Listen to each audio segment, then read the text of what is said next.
I'd like to start this one by wishing, to all who celebrate, a very merry Shane Black season. If you're like me, and if you are, that's very worrying, you spend the holiday season by watching at least one film written by Shane Black that ultimately takes place around Christmas time. If you're new to this phenomenon, you have your pick. Lethal Weapon, The Long Kiss Goodnight, Kiss Kiss Bang Bang, Iron Man 3, The Nice Guys counts, I suppose. These are all movies set around Christmas time that may not be actual Christmas movies, but give you enough of the December feels that you won't exactly be begging Santa to show up. I mean, say what you will about the classification of a movie as a Christmas movie, but Shane Black definitely knows what makes the holiday season what it is, and imbues a lot of his movies with that, oftentimes satirically, as a backdrop for a less warm main plot. I'm a big Shane Black guy. I've enjoyed virtually all of his movies. I've gone to bat for Iron Man 3 when a lot of fans trashed it because of how they screwed up the Mandarin. I'm also one of the people that really wants to revitalize Last Action Hero as a revisionist classic. There's so much that's aged well about it, even if Shane only did the script doctoring on that one. Even one that I think is one of his weaker scripts, The Last Boy Scout, still has a lot that I like about it. I can overlook a lot of Joel Silver's overstepping there. It's funny that I bring up Silver because Silver did essentially save Black's career. After Long Kiss Goodnight's chilly reception, it was hard for Black to find substantial work, and he was struggling to get another film made before Silver read the script for Kiss Kiss Bang Bang, loved it, and got his colleague's boyfriend to star in it. Kiss Kiss Bang Bang brings Black back, establishes him as a sharp director, gets him Iron Man 3, and then he delivers The Nice Guys, a film universally lauded by everyone except audiences in June 2016. By this point, Black has become one of my favorite screenwriters, and I've seen all but one of his screenwriting efforts. However, Black has been credited writer on 10 films. It should honestly be 9 because Lethal Weapon 2 was Jeffrey Boehm's script, Black just did the first draft. 9 films he's written. 8 of them I enjoy at least somewhat. And then there is the other one, which, on Black's filmography, could best be described as one ugly motherfucker. The Predator, which released in fall 2018, is a movie that, by all accounts, should have worked. This was Shane Black giving back to the franchise that gave him his first big screen role, and his first high-profile script doctoring job, in a writing partnership with Fred Dekker, who he hadn't worked with since touching up Dekker's RoboCop 3 in 1993. Black and Dekker drilled together a great script for 1987's The Monster Squad, and cut their teeth on fun genre work before Black turned to action spectacles, and Dekker tried to keep up. But The Predator brought them back together, with a script that vowed to bring the franchise back to its event movie roots. And after studios had tried and failed several times in the past 2 decades to deliver an impressive take on The Predator, Black had first-hand knowledge of what made these movies work, and was confident that he could finally deliver an impressive Predator sequel. That's the setup. The punchline is that Black hasn't made a film since, and I'm doing a video essay on it. You want to know if someone fucked an alien? Yeah. The first sign that something was amiss came in that interview with Thrillist that I put up a second ago. Shane Black says something telling here, namely, Fox said basically if I wanted to make Predator, but treat it like it was Iron Man 3 instead of just another little movie. I should make it clear, this was before Fox was bought by Disney, but by 2016, Black knew what the Disneyfication of blockbusters meant, and how to do it right. He wrote a great script for Iron Man 3, and the studio moved things around, including minimizing Rebecca Hall's part after executives complained that a female villain action figure wouldn't sell, and as someone who's collected action figures, might I add that white guys in suits don't fucking sell either? A lot of the issues of Iron Man 3 came down to the studio breathing down the neck of a true screenwriter, and Marvel ensured that this sort of thing would happen less and less in the future, cause name one great screenwriter to work on an MCU film since. Besides James Gunn. So Black comparing The Predator to Iron Man 3 did concern some people, including me, as Black is much better at writing for himself than writing for a studio with its own ideas. The other concerning detail with The Predator was its release date, or release dates. You see, originally, this film was set to release on March 2nd, 2018. First, Fox moves it to February 9th to get it out of the way of Marvel, whose Black Panther would dominate that month. February 9th was a bit clearer. It'd be going up against 50 Shades Freed and a Bruce Willis movie, which, given Black's history with Silver, would have been fitting. But then the film's release date shifted to August. It wasn't initially certain why, but eventually word got out that there were some extensive reshoots going on, as Fox was dissatisfied with the climax. The chief issue was the lighting. Test audiences complained that the night shooting made it difficult to understand what was going on in a Predator movie.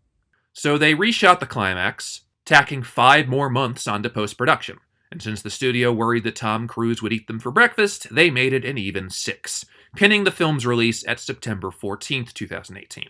To Fox's credit, it did make sense to release this film in early fall, as The Predator is itself a Halloween movie. Not a Christmas movie, as Black is accustomed to, a Halloween movie.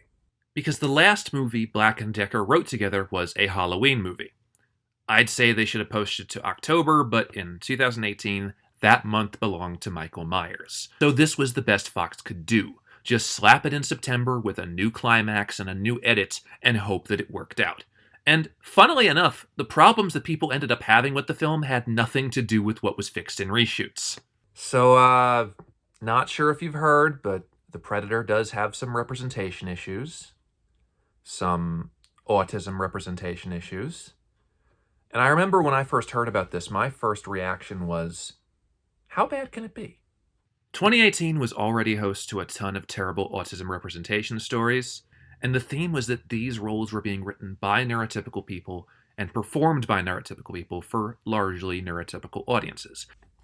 I don't like doing this. You guys don't like when people do this, but I have to do the thing. So, as an autistic person, this really pisses me off. You get the sense that people only want to tell the stories of people like you that specifically benefit them, or make them look good. I've seen so many stories about autistic people learning to fit in and act neurotypical, or inspire a community of neurotypicals to feel better about themselves, or people not letting autism define them by stripping away every aspect of their personality that makes them special. And I'm sick of it, and I want to see different stories, or even write different stories. So I see that Shane Black is doing a movie with apparently notoriously bad autism representation, and my first thought is, bring it on. I mean, it's Shane Black, he's a great writer, he's clearly got to get something right. Right? Right? We first meet our autistic character, Rory McKenna, in school. 2 bullies, one of whom grew up to direct Jaws and have mommy issues, I think, pull the fire alarm and then come back and find Rory in full sensory meltdown mode, completely nonverbal and in complete paralysis. These kids, who know Rory has autism, proceed to make the same Asperger's joke that the worst person you know has already made his entire personality. Then, as the alarm stops, Rory comes to and uses his photographic memory to reset the chessboards as they were minutes ago. Okay, few things here right off the bat. 1, Shane Black and Fred Decker still don't know how to write bullies. These are basically the same bullies from Monster Squad. These are the same approaches to writing bullies 30 years later, despite the fact that kids have changed in 30 years, and neither bullies from 1987 nor bullies from 2018 actually act like that. Believe me, I know. At least the ones from Monster Squad had an awesome payoff. My name is Horace. These ones, I mean, I guess they learned their lesson, but they're not important to the film. Kinda odd that Rory uses the corn video tactic of getting him to flinch. 2, we have not even spent a full minute with this autistic character before he's in meltdown mode. I think other autistic people have asked studios nicely to stop whittling autistic characters down to meltdowns. That is just how we are when we're out of our comfort zones. I wonder why the neurotypical idea of an autistic person is just how they are when they're not in their comfort zone. I wonder why that is. Is it perhaps because they keep dragging us out of our comfort zones? 3, if the fire alarm sets Rory off like this, and enough people in the class know he's autistic, there should be a teacher or aide on hand to help Rory out of the classroom and down the hall. I know a lot of our schools are underfunded and understaffed these days in America, but if Rory has an IEP, they should have a plan in place for this rather than opening Rory up to a meltdown every time this happens. And 4, Rory is played by Oscar nominee Jacob Tremblay. Jacob, as far as I'm aware, is neurotypical. So we have a neurotypical actor doing his best rendition of an autistic meltdown. I should not have to explain to you why that is offensive. You can't just do your neurotypical performance of a neurodiverse person in full fight or flight anxiety mode. It'd be like doing a neurotypical performance of a Tourette's person having tics. Oh, wait. Fuck you, motherfucker! That's right. This movie also has terrible Tourette's representation. Yay. Granted, the reason Black did this is because he has Tourette's in real life and wanted to add in some representation. I get that, but why not get an actor with Tourette's? With no offense meant towards Thomas Jane, dude's always reliable, but again, representation matters. And just putting a character with Tourette's in there isn't enough if a neurotypical actor is going to take liberties. Similarly, having a neurotypical actor play an autistic person is just as problematic, because the neurotypical idea of an autistic person is just their most vulnerable moments. Melting down, info dumping, saying whatever's on their mind, or being abnormally intelligent without much awareness that it's out of the ordinary. So when the performance isn't hitting those beats, it's as if the autism turns off. The scene after the fire alarm incident, we see Rory at home getting a package, and he is verbal. In fact, he's got some social awareness and conversation skills. He works for the government, does he? MOS 1B 3VW3. Military designation. He kills people. So you can be a mailman. In 80% of the scenes in this movie, Jacob Tremblay plays the character with no real deviation, the same level of eye contact and focus, and like any other young kid character. They only remember to make him autistic for plot reasons. Any other time, it's like he's not even autistic. If Black or Tremblay had actually worked with an autistic person at rest, in their comfort zone, they'd actually have something to work off of here.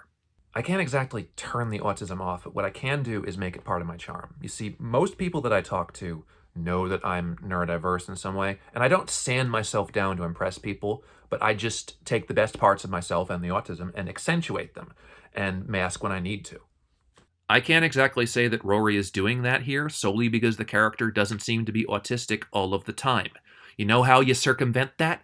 Getting an autistic actor! We're out there, and this year we actually started getting some nice roles in things. But it's not really reassuring when your autistic character is only partially autistic, and the traits that he shows are the single most stereotypical ones, like advanced intelligence or language comprehension. Now, I watched all 5 main Predator films for the first time in order to prepare for this video essay, and what I found was that stereotyping is something that this franchise has been doing from the very beginning.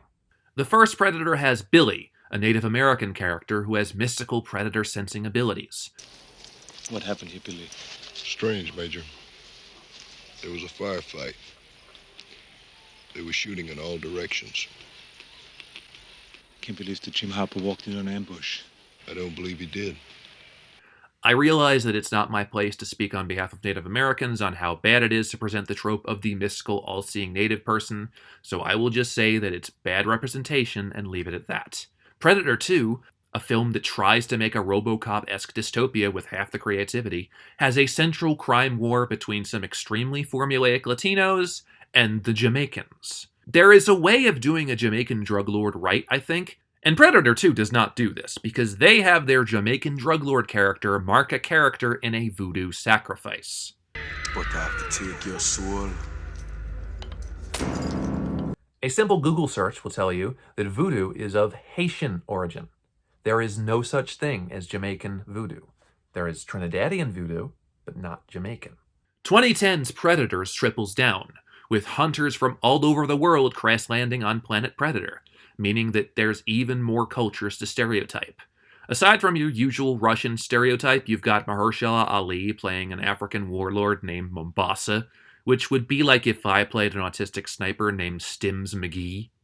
You've also got a Yakuza guy who fulfills the mysterious Asian guy who doesn't say more than 3 lines of dialogue trope, and if you're about to say, hey, that's not a thing, think about how many Western films utilize it.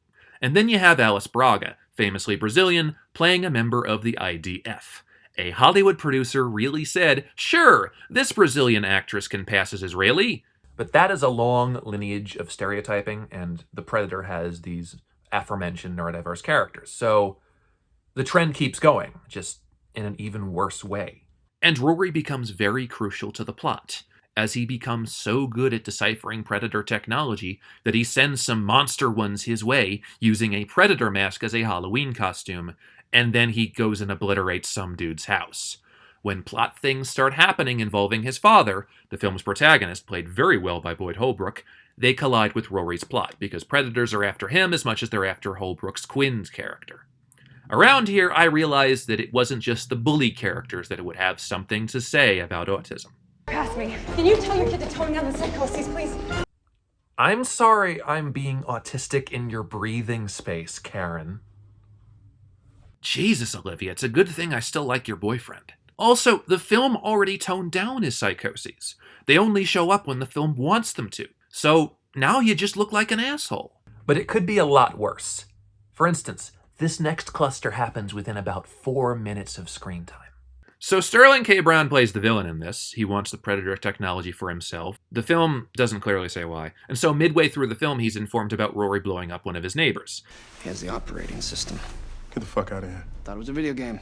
I'm not sure if you're used to many video essayists saying this in 2023, but, cite your fucking sources.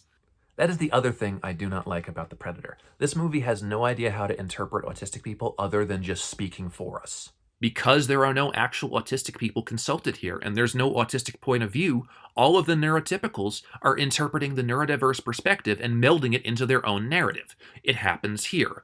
Rory thought the arm piece was a video game? No, he did not. It's established that Rory is a gamer, as he's an avid player of a Fortnite-esque battle royale game, but he knew it was government material and was studying it with that knowledge in place. I bet if you knew that, you wouldn't say that. But it makes Rory look a lot less impressive than he actually is. And there's nothing neurotypicals love more than delegitimizing autistic accomplishments because they don't fall in line with their standards. Then, we cut back to Quinn and his ragtag group of soldiers with various mental health issues, including the aforementioned Tourette stereotype, and they start saying the no-no word. Metals, are you fucking retarded, man? Use another word, would you? Yeah, man. For a little sensitivity. His son's Shane, it is 2018. Knock that shit off. I mean, I can admit to having a complicated relationship with the R word because as an autistic person, I can technically say it, but I don't like saying it because it's a very taboo word to say, and I know a lot of people don't like hearing it. But if I, an actual autistic person, feel uneasy saying it, maybe that's a clue that you really shouldn't put that word in your movie. And a little later, we have this very odd father-son scene between Holbrook and Tremblay, the kind you feel was cut down in a re-edit and had stuff trimmed out of it. But there's a very telling bit of business that goes on here, because they're having this kind of sweet moment of understanding, Dad hasn't always been there, this predator attack has brought them closer together somehow, and then Rory says this. So I never grew up. The way you wanted. What autistic person would say that in real life, Shane? The belief that autistic people need to apologize for being autistic needs to stop. That is nothing we have any control over, and we never will have any control over it. So that's asinine. But then Holbrook says this. Truth is, kid, I never grew up the way I wanted. Oh? Are you maybe alluding to something there, Quinn? Because, and this is the fascinating thing about this movie, even in all of the really bad neurodiverse stuff that's in this movie, there is actually a halfway decent autism-coded character. It's just not Rory. Go back to earlier in the film, when Quinn is being interrogated by the Emmy winner looking forward to a bright film career in 2018. There is this exchange. For the record, you feel like a stranger on your own planet, don't you, Captain? Like an alien, you mean? Okay, that's a shitty line of dialogue, but even if he's talking about being alone and not believed after surviving a predator attack in Mexico, he's playing it like a neurodiverse, misunderstood character. And there are other signs throughout the film. If you shove me again, I'm gonna break your neck. Don't say that out loud. Goddamn kid, I don't know where you get it from. I do. You see, typically autism is hereditary. Usually it is handed down from the mother or the father. We see Yvonne Strahovski as Rory's mom. She's neurotypical for sure. So from a lot of Quinn's character, maybe he's autistic too. And if so, he's played a lot more accurately than Tremblay plays Rory. So Quinn admits, I never grew up the way I wanted, and I'm going, yes, go on. Maybe go into detail about how some of his psychoses came from you. But no, the film sees fit to move on from that immediately. Are we gonna get killed? You know, if there was an actual autistic person behind the scenes, they probably would have elaborated on that. And speaking of things not elaborated on in this bit, there's a brief conversation between Quinn and Olivia Munn that I was initially unsure about, just from a contextual basis. You know, a lot of experts say that being on the spectrum isn't really a disorder. It's actually the next step in the evolutionary chain. After this, once again, the movie pulls the David Lynch card and goes right back into plot developments. You just gonna drop that theological bombshell for no reason? Well, there is a reason. You see, in the climax, the Predator announces that they've found a superior fighter on this planet named McKenna, and we're led to believe it's Quinn, but it turns out it's Rory, and it goes back to Munn's theory about how autism being human evolution sped up. The next step in the evolutionary chain. Not you, your son. And the connotation is that the Predator is going to learn everything about the potential outcomes of human ingenuity and growth from this one autistic specimen, as there's more advancement and progress going on there than anyone else. I'm honestly conflicted here. You see, that is a theory I do sometimes subscribe to about autism, although I'll admit that I usually subscribe to it ironically. Do I really think that autistic people are evolved humans? Not quite. I'm no scientist, but I do know a thing or two about evolution. And I know that from what I've read, the humans of 2023 are more advanced in a number of ways than the humans of 1773 and further back and further back. So autism could, in theory, be the next step there. I don't want to go too far into detail about this because then it would probably verge on tinfoil hat territory, but this is a theory I have thought about at one point or another. And it actually is kind of a cool, affirming thought if you're an autistic person. You know, like, more evolved than everybody else. Most advanced brain on the block and no guidebook to use it.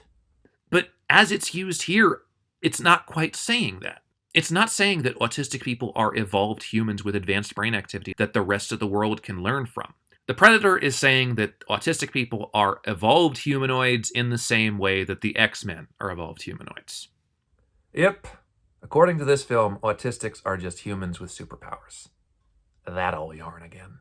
The trope of the superpowered autistic person is becoming just as popular as the magical old black person or the wise old Asian guy or the all-seeing Native American. I've seen it in a lot of projects, and most notably in The Umbrella Academy, a show that gets autism so wrong that I'm tempted to make a video about it someday. The most hard-to-believe part of an autistic person's identity, in this case our enhanced intelligence, memory, and retention skills, is chalked up to otherworldly and magical abnormality rather than actually accepting our identities and customs. Neurotypicals generally don't want to understand autistic people. What they want to do is trivialize us and lead us further and further backwards towards the sideshows they used to keep other abnormalities of humanity.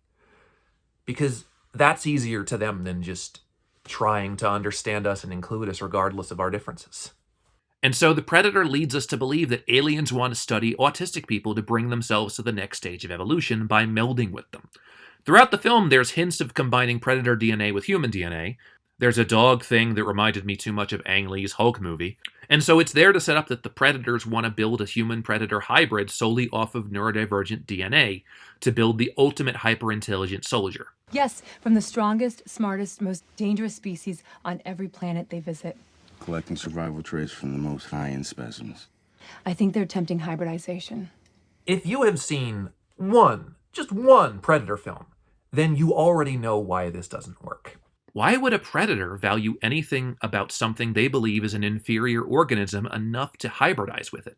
The predators have proven that they're better than humans because they use mimicry and stealth to trap and kill them, and have only once needed human intervention to aid their own affairs, though admittedly that time a xenomorph was involved. When the predator dies, the response is just building a more evolved, stronger predator, not mixing in human DNA. What do they need us for? In their eyes, we'd just slow them down and make them more emotional. And then there's the other part of that. The predators pick up language from other organisms, then replicate it in order to communicate. They don't speak unless they genuinely want something. They have a very specific and methodical approach to hunting and killing, and they're over-obsessed with the history of weaponry and warfare. Okay, so the predator is an organism with echolalia, limited speech, set routines, and are overly hyperfixated on special interests, which begs the question, what the fuck do they need any more autistic DNA for? This ultimately led me to a frightening discovery. Despite being in a Predator movie, Shane Black has no idea what makes a great Predator movie. In watching the prior Predators, there was a specific structure going on that the Predator doesn't seem to adhere to. Act 1 fleshes out the human characters, Act 2 sees the Predators slowly appear and kill most of them, and Act 3 is a showdown between a human, with help, and a Predator. All of these films are slow burns, where we gradually lose characters till we're down to a hero and a woman. Look, men made these. I may not like these movies, but I can agree that this is how a Predator movie is supposed to be structured. In The Predator, Shane Black, who, again, thinks he knows better, decides to introduce the Predators and their spaceships at moment 1, have a fight sequence to start the movie, litters the film with dialogue-heavy scenes and developments where the Predators are visible and in range, spends too much time with human villains, and then literally brings all of Quinn's soldier friends to the climax instead of killing them off one by one before they get there. The dialogue threatens to destroy the mysterious and understated tone the previous films thrived in. Well, we took a vote. Predator's cooler, right? Fuck yeah. And while you can point to several cases of so bad it's good dialogue from the original Predator, I ain't got time to bleed. Oh. Okay. Here the dialogue is just stupid. Been a long time since I had a gun in my hand. What's it feel like? Like a gun? We gotta get off this thing. We're gonna move. Brother, it's a bus. It moves. And while Black made it a point to tease how much he'd pay tribute to the lineage of the franchise, here it just feels half-hearted. Get to the choppers! Case in point, Jake Busey is in this movie as a government scientist specializing in predators. His name is Keyes. Welcome. I'm Sean Keyes. Why? Because his father fought the Predator. No, really. His father, Gary Busey, played Peter Keyes, who fought the Predator in 1990's Predator 2. So getting Jake Busey as Keyes' son seemed to indicate a connection to Predator 2, one that would be expanded on in The Predator. No, there's no mention of it. Typically, I don't like when movies over-explain things that are obvious. There's way too much of that now thanks to focus groups, but this could have benefited from an explanation, because it would solidify the Predator's place in the canon and make for a cool connection to Predator 2. But the film has no time or interest to do that, as they keep Busey in the movie for 3 scenes and then kill him off.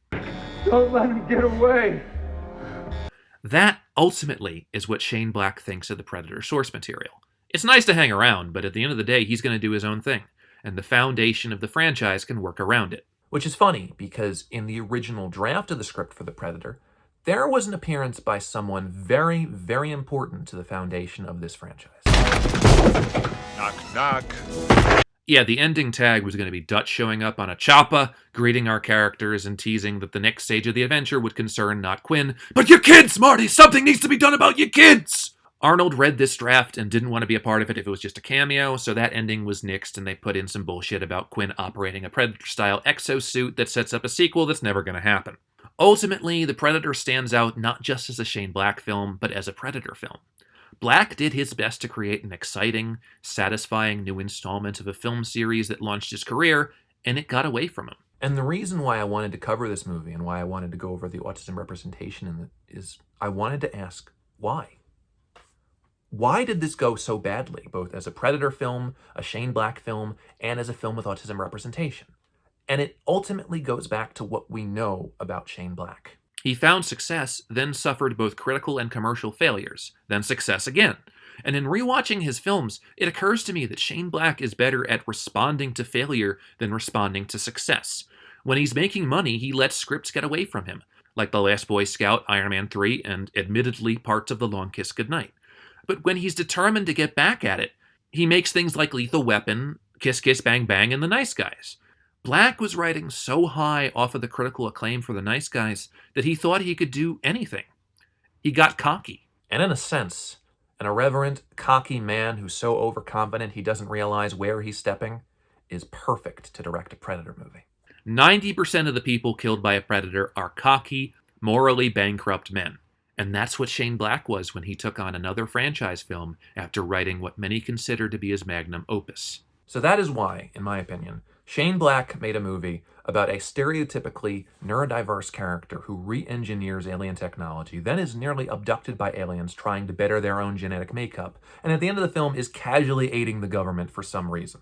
Because he thought he was good enough to make it work. I think ultimately Shane Black just needed an ego check to bring him back to reality, because at the end of the day, Shane Black is still one of the most fun screenwriters still working in the business. Is it just your imagination? Or is this haunted room actually stretching? Every fucking time? Shane Black writes like I write, so I think he'll be alright in the end. Though, hopefully he casts his characters a little more accurately in the future. It's rumored that Black's next project is called Play Dirty, and is an adaptation of Donald E. Westlake's Parker character. For a while, Robert Downey Jr. was set to play him, but looking at IMDb, I see that the role of a twice-imprisoned, hard-boiled, abusive thief is set to be played by... Hot damn. Shane really did learn his lesson.